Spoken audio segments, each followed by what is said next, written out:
आज मैं आपके सामने IPv4 डेटाग्राम फ्रेगमेंटेशन टॉपिक से रिलेटेड एक क्वेश्चन सॉल्व करने जा रही हूँ। An IPv4 has arrived with the following information in the header. उसका हेडर इस तरह का अराइव हुआ है, ठीक है।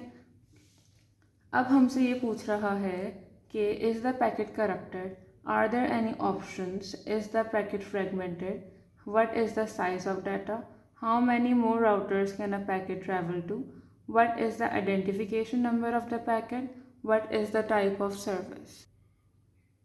अब हमें ये वाली बात पता है कि जो IPv4 का हेडर होता है उसमें बिट्स इस तरीके से अरेंज हुई होती हैं। शुरू की 4 बिट होती हैं वर्जन की, जो हमें बताती हैं कि हमारे हेडर का वर्जन क्या है। उसके बाद की 4 बिट होती हैं हेडर की लेंथ की, टाइप ऑफ सर्विस, फिर टोटल, और इस तरह अरेंज हुई होती हैं। 32 बिट का IP एड्रेस होता है सोर्स का और 32 बिट का IP एड्रेस है डेस्टिनेशन का। यहाँ पे हमने इस वाले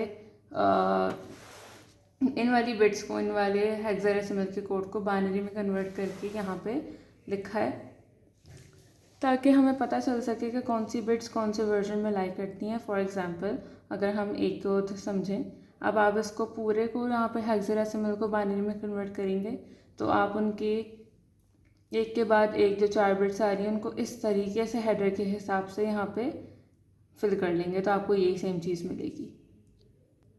अब यहाँ पे शुरू की 4 बिट्स जो हैं वो वर्जन की हैं, तो ऊपर हमें दिया हुआ है कि 0 × 4 5, तो पहली बिट हमारे पास आ रही है ये वाली 4 का हमारे पास बाइनरी जो निकल के आता है वो होता है 0 1 0 0, तो हमने यहाँ पे लिख दिया 0 1 0 0। इसी तरह हमने बाकी की बिट्स को भी डिस्ट्रीब्यूट कर दिया।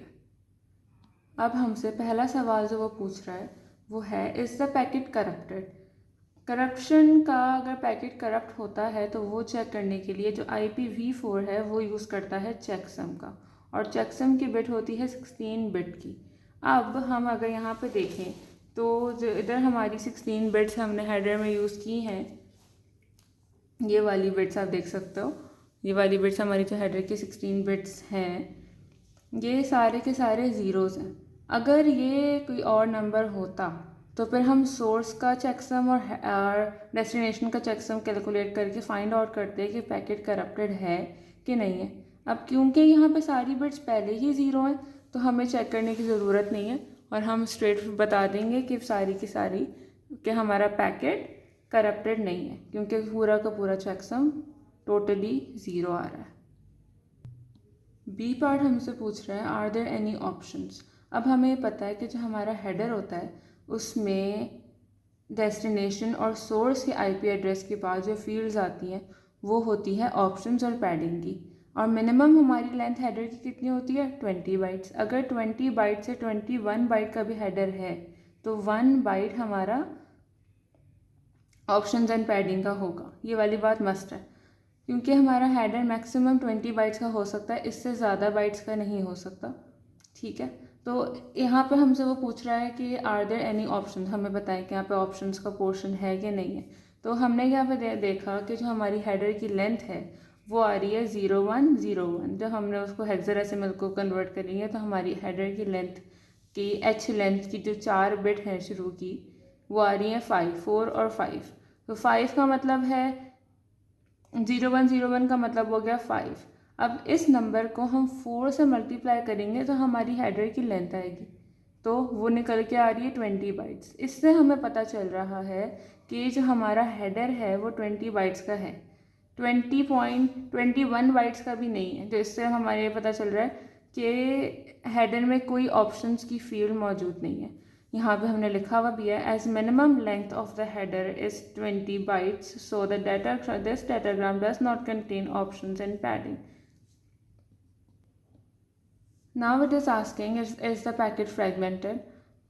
फ्रेगमेंटेशन चेक करने के लिए हमारी जो बिट्स होती हैं वो हम यहाँ पे देख सकते हैं कि जो बिट्स होती हैं वो यहाँ पे हैं। जैसे ID बिट्स हैं वो 16 है, फ्लैग 3 है, फ्रेगमेंट ऑफसेट 13 है। ID की बिट्स हमें मिल रही हैं 3, फ्लैग का ऑफसेट 0 1 0, और ये वाली बिट्स ऐसे आ रही हैं। तो अब हम यहाँ ये वाली बिट्स को यूज़ करके इस C का आंसर देंगे। हम ये करेंगे कि हम देख रहे हैं कि 010 आ रही है फ्लैग की वैल्यू, ये हमें बताता है कि फ्लैग की बिट फ्रैगमेंटेड है या नहीं है।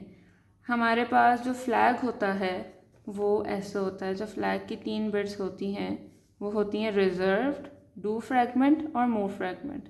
अब सही है, अब जो हमारे इस केस में फ्लैग रिजर्व की बिट 0 आ रही है जो कि फिक्स्ड होती है, इस ये वाली बिट 1 आ रही है, इसका मतलब ये है कि डू नॉट फ्रैगमेंट नहीं करना, ये वाली बिट 1 है। और मोर फ्रैगमेंट, आगे भी कोई फ्रैगमेंट नहीं है, ये वाली बिट भी 0 है, ठीक है। और हमारा ऑफसेट की बिट भी पूरी की पूरी टोटल 13 जीरोज आ रहे हैं हमारे पास इसमें। ऑफसेट की बिट में भी पूरी की पूरी ऑफसेट की बिट हमारी आ रही है 0। सो दिस क्लियरली एक्सप्लेन्स कि अगर हमारी डी बिट 1 है, इसका मतलब डोंट फ्रैगमेंट, इसको फ्रैगमेंट नहीं करना, वो राउटर इजाज़त नहीं दे रहा।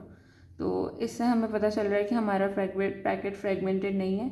और सेकेंडली हमें ये वाली बात भी बता दी कि पैकेट फ्रैगमेंटेड नहीं है कि मोर फ्रैगमेंट, आगे कोई फ्रैगमेंट है कि नहीं है, ये वाली बिट भी 0 है, जिससे हमें क्लियरली पता चल रहा है कि फ्रैगमेंट आगे नहीं है।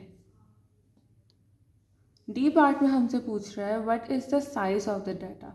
अब साइज़ ऑफ द डाटा के लिए हमें ये पता है कि जो हमारी टोटल वाली बिट होती है ना, ये version, H length, type of service और टोटल, तो टोटल में जो हमारी 16 बिट्स आ रही हैं वो ये बता रही हैं कि इसको जब हम सॉल्व करेंगे, इसको 8 कंसिडर करेंगे और इसको 8 कंसिडर करेंगे और 2 की पावर्स में बाइनरी में सॉल्व करेंगे तो हमारा आंसर आएगा 84। अब उस 84 में हमारा हेडर शामिल है। अगर हमें सिर्फ डाटा की लेंथ, पेलोड की लेंथ निकालनी है प्योरली, तो हम 84 में से 20 को माइनस करेंगे तो 64 बाइट हमारा आंसर है, जो कि प्योर पेलोड है। अब ई पार्ट में वो पूछ रहा है how many more routers can a packet travel to. ये वाला पार्ट हमें पता चलता है टाइम टू लिव की फील्ड से, जो कि होती है 8 बिट की।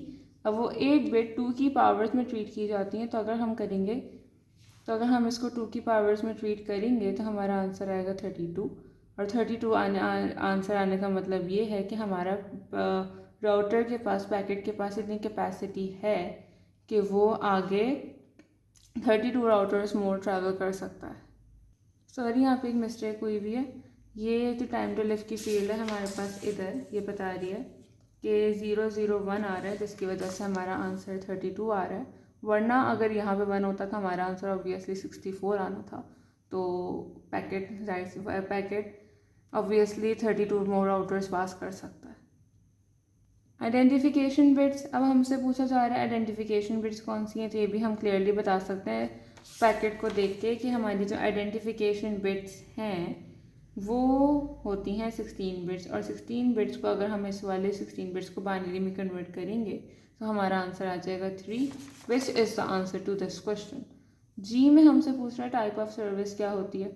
अब टाइप ऑफ सर्विस के लिए हमारे पास डिफरेंट टाइप्स ऑफ सर्विस होती हैं, जिसमें से 0 जो है वो इंडिकेट करता है नॉर्मल सर्विस को, मतलब बिल्कुल simple source to destination data के ट्रांसफ़र को।